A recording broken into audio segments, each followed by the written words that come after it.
history and is frustrated. Dr. Yanis had enjoyed a satisfactory day in which none of his patients had died or got any worse. He had attended a surprisingly easy carving, lanced one abscess, extracted a molar, dosed one lady of easy virtue with salvarsan, performed an unpleasant but spectacularly fruitful enema, and had produced a miracle by a feat of medical prestidigitation.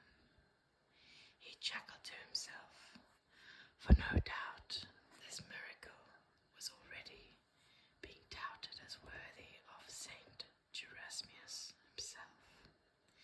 He had gone to old man Statimus's house, having been summoned to deal with an earache, and had found himself gazing into an oral orifice more dank, pelicant, and stalagmatic even than the Dragorati cave. He had set about cleaning the lichen away with aid of a little cotton, soaked in alcohol, and wrapped about the end of a long matchstick. He was aware that old man Stamatis had been deaf in that ear since childhood, and that it had been a constant source of pain, but was none the less surprised when deep in that hairy recess the tip of his matchstick seemed to encounter something hard and unyielding, something, that is to say, which had no psychological or anatomical excuse for its presence. He took the old man over to the window, threw open the shutters, and an explosion of midday heat and light instantaneously threw the room into an effulgent dazzle, as though some important and unduly luminous angel had misguidedly picked that place for an epiphany. Old Stamatis's wife tutted. It was simply bad housekeeping to allow that much light into the house at such an hour. She was sure that it stirred up the dust. She could clearly see the motes rising up from the surfaces. Dr. Yanis tilted the old man's head and peered into the ear. With his long matchstick, he pressed aside the undergrowth of stiff grey hairs embellished with flakes of exfoliated scurf. There was something spherical within. He scraped the surface to remove the hard, brown, cankerous coating of wax, and beheld a pea. It was undoubtedly a pea. It was light green, its surface was slightly wrinkled, and there could not be any doubt in the matter. Have you ever stuck anything down your ear? He demanded. Only my finger, replied Stamatis. And how long have you been deaf in this ear? Since as long as I can remember. Dr. Yanis found an absurd picture rising up before his imagination. It was Stamatis as a toddler, with the same gnarled face, the same stoop, the same overmeasure of oral hair, reaching up to the kitchen table and taking a dried pea from a wooden bowl. He stuck it in his mouth, found it too hard to bite, and crammed it into his ear. The doctor chuckled. You must have been a very annoying little boy. He was a devil. Be quiet, woman, you don't even know me in those days. I have your mother's word, God rest her soul, replied the old woman, pursing her lips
though his irony was apparent only to himself. A hook and a hammer were duly fetched, and the doctor carefully straightened the hook on the stone flags of the floor. He then summoned the old man and told him to lay his head on the sill in the light. Stamatis lay there, rolling his eyes, and the old lady put her hands over hers, watching through her fingers. "Hurry up, doctor," he exclaimed. "This sill is hotter than hell." The doctor carefully inserted the straightened hook into the hirsute orifice and raised the hammer, only to be deflected from his course by a hoarse shriek, very reminiscent of that raven. Perplexed and horrified, the old wife was wringing her hands and keening. Oh, you're going to drive a fishhook into his brain. Christ have mercy, all the saints and Mary protect us. This interjection gave the doctor pause. He reflected that if the pea was very hard, there was a good chance that the barb would not penetrate, but would drive the pea deeper into its recess. The drum might even be broken. He straightened up and twirled his white moustache reflectively with one forefinger. "Change of plan," he announced. "I have decided upon further thought that it would be better to fill his ear up with water and mollify the supererogatory occlusion. Kyria, you must keep this ear filled with warm water until I return this evening. Do not allow the patient to move. Keep him lying on his side with his ear full. Is that understood?"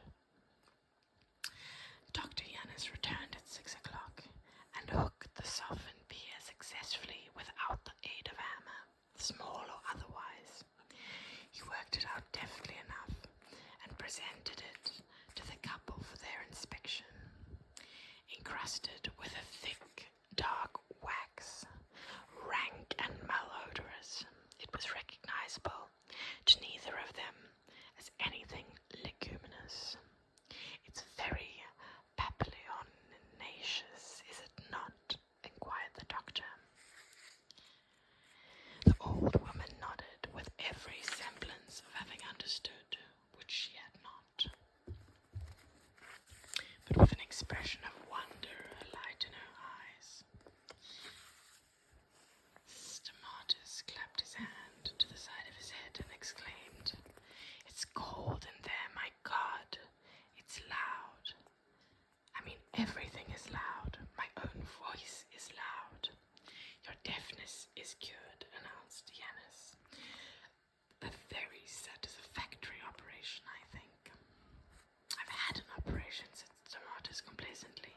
"I'm the only person I know who's had an operation. And now I can hear. It's a miracle, that's what it is. My head feels empty. It feels hollow. It feels as though my whole head has filled up with spring water, all cold and clear." "Well, is it empty or is it full?" demanded the old lady. "Talk some sense when the doctor has been kind enough to cure you."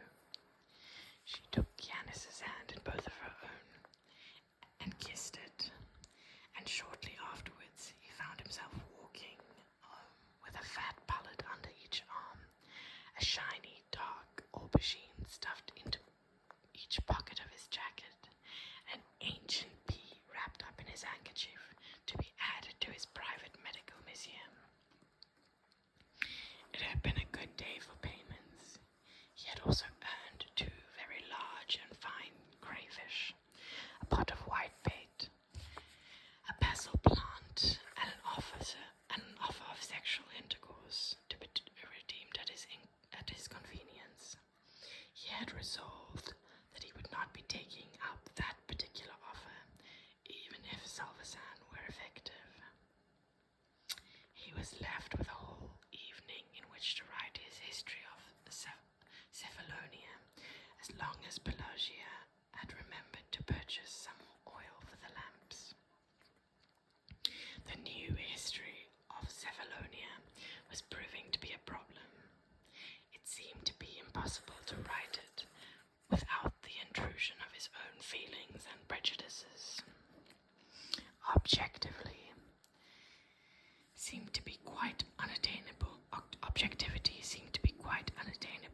and he felt that his false starts must have wasted more paper than was normally used on the island in the space of a year. The voice that had emerged in his account was intractably his own. It was never historical. It lacked grandeur and impartiality. It was not Olympian. He sat down and wrote, "Cephalonia is a factory that breeds babies for export. There are more Cephalonians abroad or at sea than there are at home. There's no indigenous industry that keeps families together. There is not enough arable land. There is an insufficiency of fish in the ocean. Our men go abroad and return here to die. So we are an island of children, spinsters, priests, and the very old.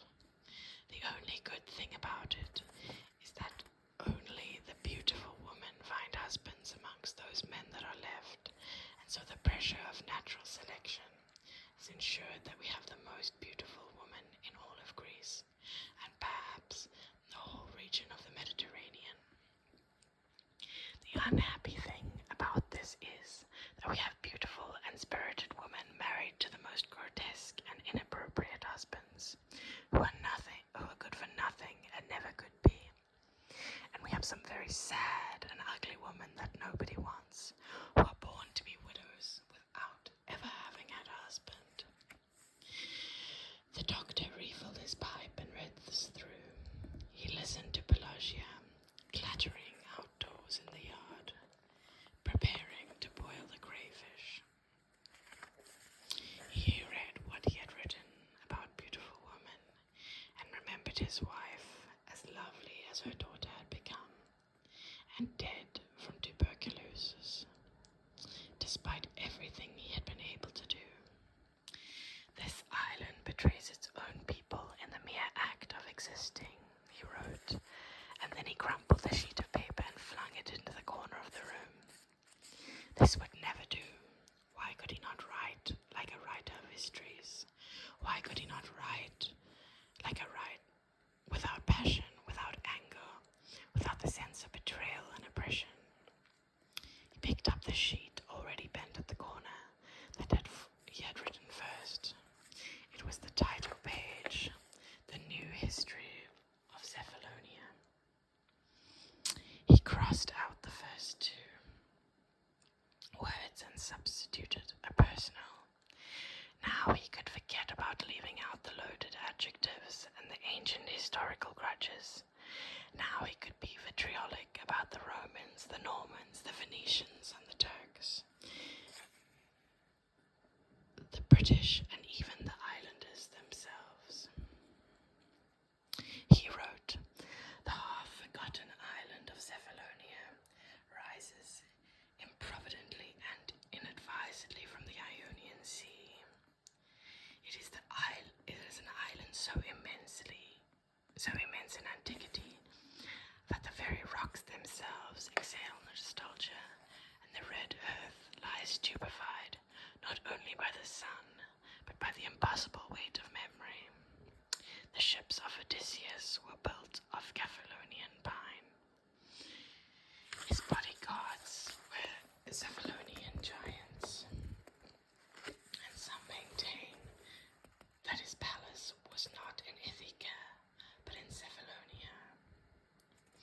But even before that wildly itinerant king was favored by Athene or set adrift through the implacable malice of Poseidon, Mesolithic and Neolithic people were chipping knives from obsidian and casting nets for fish. The Mycenaean Hellenes arrived, leaving behind the shards of their amphorae and their breast-shaped tombs, bequeathing progeny who, departure of Odysseus, would fight for Athens, be tyrannized by Sparta, and then defeat even the megalomaniac Philip of Macedon, father of Alexander, curiously known as the Great, and a more preposterous megalomaniac still. It was an island filled with gods. On the summit of Mount Anos there was a shrine to Zeus, and another upon the tiny island of Delos.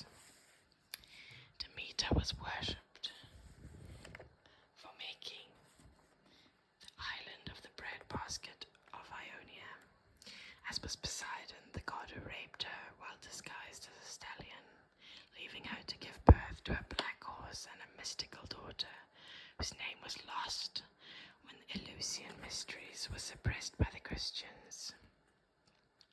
Here was Apollo, slayer of the Python, guardian of the navel of the earth, beautiful, wise, just, strong, hyperbolically bisexual, and the only god to have had a temple made for him by bees out of wax and feathers.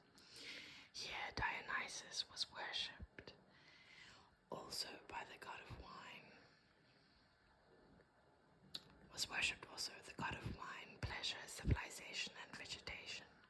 Father by Aphrodite of a little boy attached to the most gargantuan penis that ever encumbered man or god.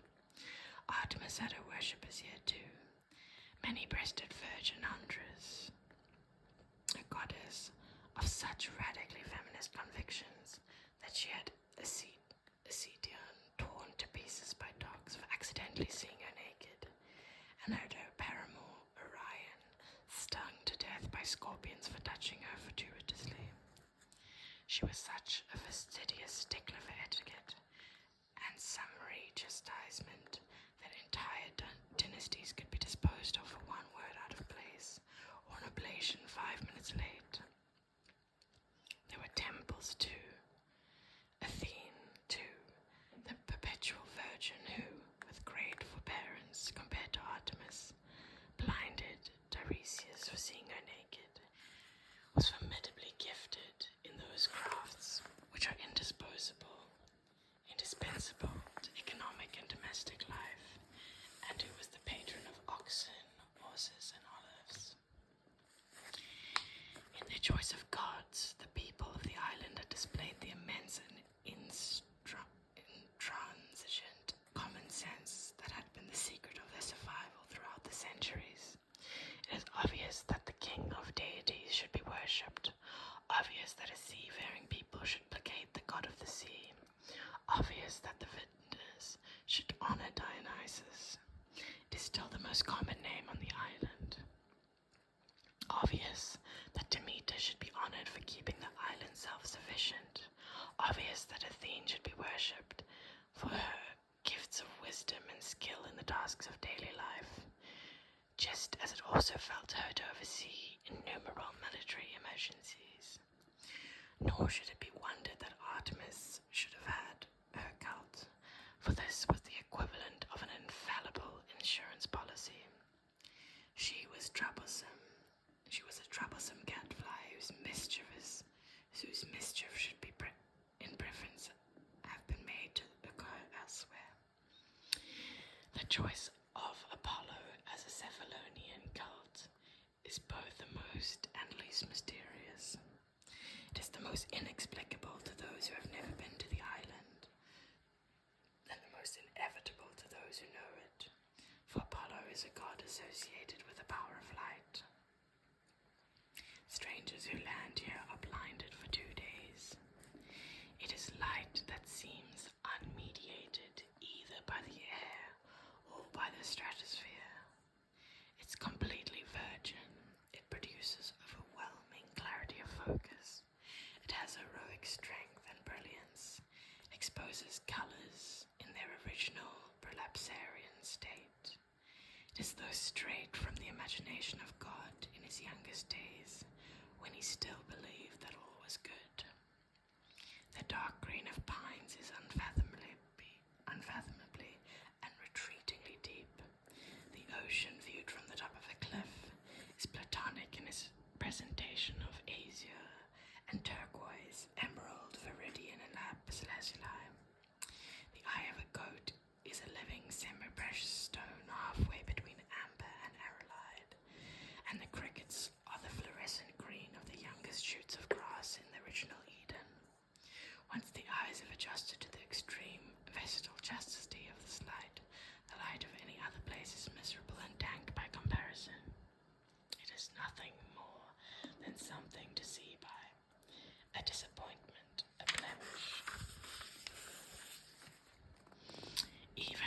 water of Cephalonia is easier to see through than the air of any other place. A man may float in the water watching the distant seabed and clearly see lugubrious rays that for some reason are always accompanied by diminutive flatfish. The learned doctor leaned back and read through what he had just written. It seemed really poetic to him. He read through it again and relished some of the praises. In the margin he wrote, "Remember, all Cephalonians are poets. Where can I mention this?" He went out into the yard and relieved himself into the patch of mint. He nitrogenated the herbs in strict rotation, and tomorrow it would be the turn of the oregano. He returned to the indoors just in time to catch Pelagia's little goat eating his writings with evident satisfaction. He tore the paper from the animal's mouth and chased it back outside. It skittered out of the door to bleat indignantly behind the massive trunk of the olive tree. "Pelagia," remonstrated the doctor, "your accursed ruminant has eaten everything I've written tonight. How many times do I have to tell you not to let it outdoors? Any more incidents like this, and it'll end up on a spit. That's my final word. It's hard enough to stick to the point without the animals sabotaging everything I've done." Pelagia looked up at her father and smiled. "We'll be eating at about 10 o'clock. Did you hear what I said? I said no more goats inside the house. Is that understood?" She left off slicing a pepper, brushed a stray hair from her face, and replied, "You're as fond of him as I am. In the first place, I am not fond of the ruminant, and in the second place, you will not argue with me. I will not permit it." Pelagia put one hand on her hip and pulled a wry face. "Papas," she said, "it is still your day. You aren't dead yet, are you? Anyway, the goat is fond of you." Dr. Yanis turned away disarmed and defeated. It was a most damnable thing when a daughter pulled feminine wiles upon her own father and reminded him of her mother. At the same time, he returned to his table and took a new sheet of paper. He recalled that in this last effort he had somehow managed to stray from the subject of gods to the subject of fish. From a literary point of view, it was probably just as well that it had been eaten. He wrote, "Only an island as impudent as Cephalonia would have the insouciance to situate itself upon a fault line that exposes it to recurrent danger of cataclysmic earthquakes. Only an island as lackadaisical as this would allow itself to be infested by such true